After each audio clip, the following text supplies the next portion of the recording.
Stephen Dean Paul was born and raised in Canada. Now he lives in Denmark. Stephen spent 15 years working as a captain of a large private yacht, frequently doing transoceanic travels where danger was never too far away. It was only after coming on shore that he started holding hands with death. Stephen's experience with terminal illness, caregiving, and death can clearly be found in his writing. After having several articles published in national newspapers, it was time to bring his experience and the last days of June to the public. He's now connected with us to present his published book in collaboration with Eurobox entitled Last Days of June. Hi, Stephen. Thank you for accepting our invitation and welcome to Conoscere TV. Thanks for having me. So, your book navigates the deeply personal and often uncomfortable experience of caregiving for a terminally ill parent. How did writing about these raw moments like discomfort, humor, and connection you share with your mother help you process the experience emotionally? I think the experience is obviously different for everyone. But I think what I wanted to bring to light was that it doesn't all have to be doom and gloom. And that even for myself, I spent more time with my mom in her last days or her last year than I had in 30 years previous to that. So even though it's not ideal situation, there's some joy that can be taken from these challenges that get thrown at us. You touch on the concept of blind spots that many of us have when it comes to recognizing our parents' aging or illness. What advice would you give to those who are just beginning to confront these realities with their own loved ones? That's a good one, actually. But I would say the first thing to do would be to take a breath every time that your parent says something that agitates you. There's so many layers to a relationship that we have with our parents, and we continue even after they become ill or when they're becoming ill. We seem to continue this role playing that we've had since a very young age, and maybe sometimes have been doing for 20, 30, 40 years. It's difficult to shake off the roles that we play in the relationship, and you need to do that. You need to be able to see what's happening to the actual person. Not what's happening to a parent. It's a difficult distinction to make.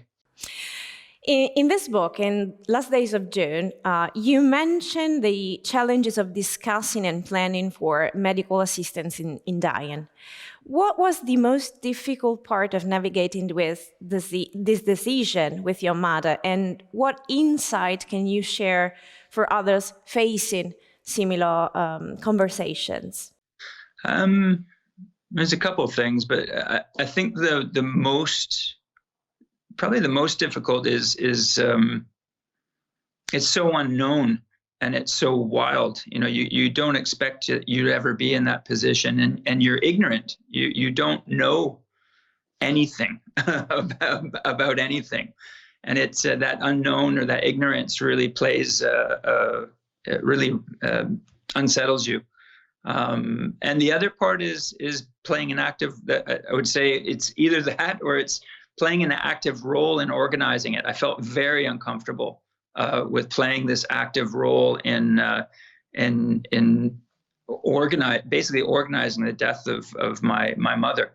But it's writing the book helped me to understand what role I was playing, and other people in the scenario, like the doctors who were involved, they made me feel a bit better about what my role was, and that I was doing the right thing, and I needed that support system to help me get through my own ignorance and being unsure of what I was doing. Yeah, actually, I love how you developed these texts, because throughout your caregiving journey, humor played an essential role in coping with the emotional weight of your mother's illness. How do you think humor shapes the way we deal with grief, we deal with terminal illness, and Did it change your perspective in loss? I don't know. I think that, again, it's different for everyone, but some people just aren't funny. And some people just don't have a sense of humor. And so they inherently find it very difficult to, in these challenging times, to use humor to get through it. So I think you have to have a little bit of luck on your side that you have humor in your life, or you're capable of it.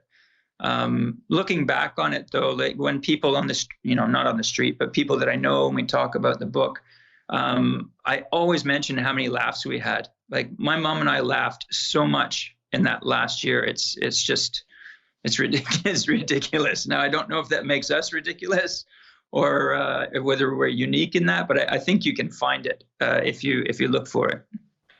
Well, now the book has been published for some months, so I'm very curious to know what the people tell you about it. What was the feedback you've been receiving? Quite often, I hear people say that they can, and when it's your first time publishing a book, a lot of the people who read the book are people that you've known for a long time, and a lot of the people I've spoken to is that the thing they like about the book is they can hear me speaking in their mind while they're reading it. And they say all the normal kind of things. It made me laugh. It made me cry. As soon as I hear that, I'm kind of put at ease, because if you laughed and cried, then I feel like I've kind of done my job. Stephen, thank you very much again for your time. Thank you for sharing this experience, and we wish you best luck with your book. Thank you very much. I appreciate it. The Last Days of June by Stephen Dean Poole is an incredibly honest and moving story that opens discussions and reflections on medical assistance in dying and its potential legalization all over the world. Whether you are healthy or sick, currently involved in a terminal illness, or prone to or thinking about the future, then this book is for you. Last Days of June, written by Stephen Dean Poole, is now available in bookstores and digital platforms. It's a publication by Eurobox.